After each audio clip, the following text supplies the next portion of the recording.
again ask you, how does it feel to, reach the Oscars, being nominated? I think it's every filmmaker's absolute dream. So definitely this is surreal and very, very grateful. What made you, come on board, and what made you believe in the Elephant Whisperers? Like, that I want to put in my money. What was that moment? Firstly, who can say no to baby elephants? Yes. So, and this film came to me by Kartiki and Netflix. So it's a very interesting journey where a studio actually sent me the film if I would consider producing it. So I think so many years of work, and when a studio acknowledges your work and your taste and nurturing the project for next 3 years, 3.5 years.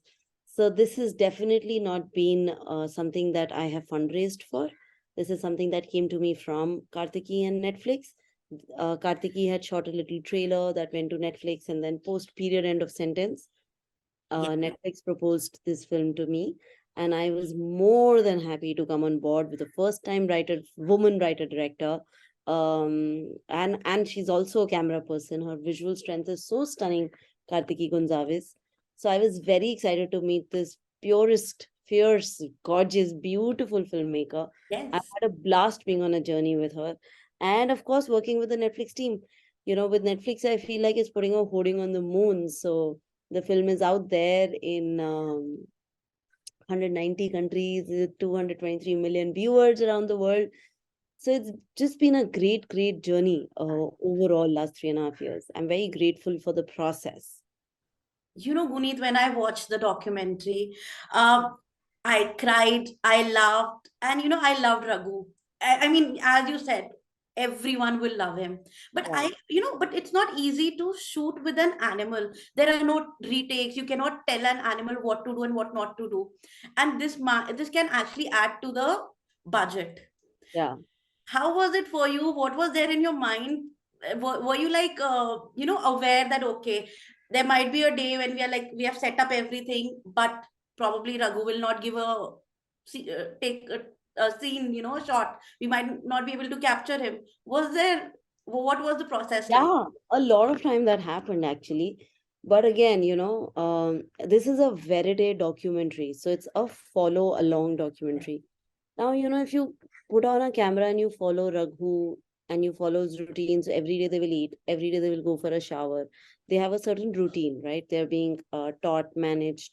Then one day they'll go play, and sometimes they'll play with a lot of joy. Sometimes they'll not be interested. So, of course, and sometimes the weather gods will not favor us um, because we never brought in any artificial lights because we were shooting with wild animals.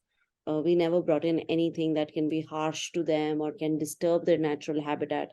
So we always relied on natural light to work with them. And that is why definitely there were surprises that came along. But that's when a studio like Netflix steps in and knows what we are on. So because they understand the format of documentary filmmaker, which very few people do, I and and they understand verite, because this journey what you are seeing in 40 minutes is actually 3.5 years of our lives, and it's 5 years of Kartiki's life. Yes. So 3.5 years of my life. So, every day there won't be any drama. It's not like 30 days we have written a schedule and we have written a project. Exactly. You actually cannot write a documentary. So we didn't know Raghu will be taken away. We didn't know Amu will come along, and how Bowman and Belly will decide to get married in middle of this and find love at a certain age, and be like feel like parents, feel like these are our own. So it unfollows over a period of time that is packed in under 40 minutes now for everyone to experience. So yeah, I think nurturing and mentoring and working closely with Netflix was a huge boom on this project. I mean, it's a beautiful, beautiful documentary. Also, Guneet, you have a thing to spot the unique. I mean, if I look back at your filmography, also, you have a thing. How do you do that? How do you know that, okay, this is something that should reach people? This is something I believe in. Very interesting. It's purely intuitional, I think I actually, when I was part of Lunchbox, also people asked me. Then Masan, people asked me. Then Paglet or just any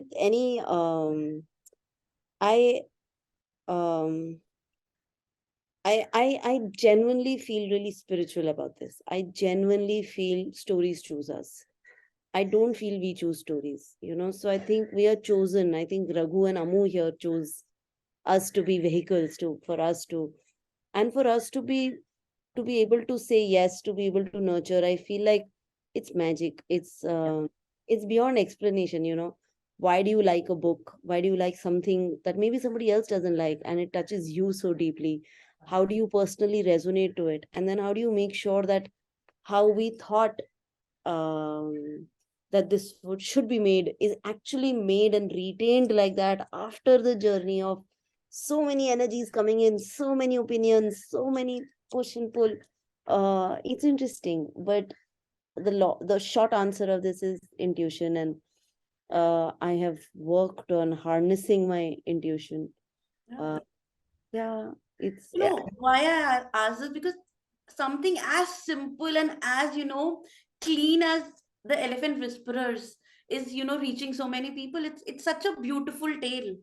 So yeah, it's a little magical tale. yeah, it is. And it's so simple. It's so beautifully, Sacred bond, presented. yes.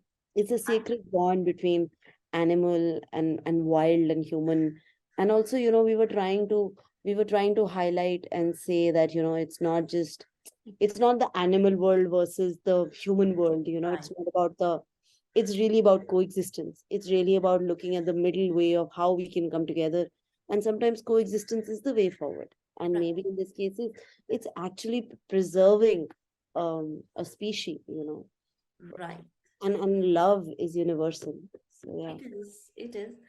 Also, this is not your first time, to get selected, nominated, and of course, I hope this time also you'll win. But I want to understand for my viewers, what is the process like to, reach Oscars? If you can, you're the best person to explain. So there are many categories, like you see, you know, there are all these categories. So if it is a feature film and if it is from India, then that there is a government process to it. Like there is a committee here that selects it and submits it in every country in the world, and they compete for foreign language Academy Awards, which is where the last film show this year was selected. um, so that is a certain process which involves the government and selecting bodies. Outside of that, there are many other categories, and you can officially submit. So there is a short documentary category. There are qualifying film festivals around the world. If you go and you win in a festival that is actually Oscar qualifying, then you officially are allowed to submit to the Oscars. Okay. So similarly, with docu features, and also there is then a best film category where there is Top Gun and all the English language films, where also you can apply, where a lot of Indian films did apply this year, including RRR, and they did a fantastic campaign where you can apply for the best film category. And then there are rules to that you have to do 7 days of screening in LA. You have to have a certain a criteria. So you're officially submitted to compete for the best film. So there is a whole spectrum of categories where for Oscar awards. So the foreign film is limited to international feature films, and then there is our category like documentary short. We played at Doc NYC as a festival, which was Oscar qualifying. We played it at a couple of more festivals, and then we officially submitted it. And the process of shortlist is their own voting, and the shortlist came on 21st of December. And then only the documentary branch people can vote. Okay. Only they will see and vote. And shortlist is top 15. So top 15, it will go to top 5 in the whole world, and that is nomination. Okay. And now the awards is on 12th of March. So I, definitely want to say that anybody can go summit in the best film category. That does not mean you're selected or shortlisted. You've qualified, and that is important to know. And in categories like a short doc or a feature doc, a shortlist comes, like international film, like last film show was shortlisted. It was Yes. in the top 15. So all these categories, a shortlist comes. In the best film category, it's only a submission, and then final nomination comes. So yeah, I hope I'm That explains it. Like you said, a documentary is not like a film shot over, a period of time. You cannot predict when to shoot, when not to shoot. I want to understand, while finalizing the main draft, were you also there? And how was the narrative decided? Because I'm sure that it can get confusing when you have a lot of footage to take it yeah, up. documentaries actually, the large heavy lifting happens on the edit. We had 450 hours of footage to cut it down to 40 minutes, because you've just followed the journey, the protagonist for a certain period of time. So yes, edit plays a very big role in real life verite filmmaking. And definitely I was very integral part of finding the story, nurturing the story, and even shooting the beats, because somewhere down the line Raghu got taken away from Baman and Belly. Baman and Belly decided to get married, so the whole works is not something we can predict. It's not something we can write. We didn't know Amu will come along, but kind of it became a cyclical thing, that this is a way of saving. And actually, to even understand that how often an elephant calf gets abandoned by their herd. It kind of happens so often, like in a couple of years or in a span of a year, one more got abandoned. And Baman and Belly were able to step in and take care of them. So then they have found a certain speciality of taking care of a certain age. And once they become bigger, it's also part of their learning to leave that house and to go Yes. learn skills from somewhere else. So yeah. I am not wrong if I'll say that the Elephant Whisperers is the hard work of two ladies, Kartiki and you. I want to understand, when females, when a woman writes, direct, and produce a film, when women are part of it, does that change the narrative somehow? Do you feel that? I don't know if changes the narrative, but I definitely feel that there is a layer of empathy, and I think we also are finding ourselves in that journey, and being true to the. I don't hold it against a gender. I am just very pro having more opportunities for women, because the stats are so real. I mean, less than 5% women are directors and writers and behind the camera Exactly. in senior positions. So then, it's about doubling down on where you find talent. I do think women have, it's very difficult to explain when you don't get a chance. It's very difficult to explain bullying or gaslighting. So I am just on the spectrum of doubling down on women, and I'm so excited for this journey, to be on this journey with Kartiki. It's really, really means the most to me. Right. Guneet, the films that you have been a part of, I've loved mostly all of them, be it Paglet, be it, Once Upon a Time in Mumbai, be it The Lunchbox, or, your documentary, The Girl in the Yellow Boot. Yes, I love mean, it. I have loved it all, like loved all your films. I Right. want to understand from you, what is that one thing or something, that draws you to a script, that draws you to a film or a documentary. Recently documentaries, but most of them are films. you know Something where I can find myself there. I can root the uh, emotion into real life, makes it real. I don't think I enjoy escapist cinema. I go watch it. I don't think I can make it.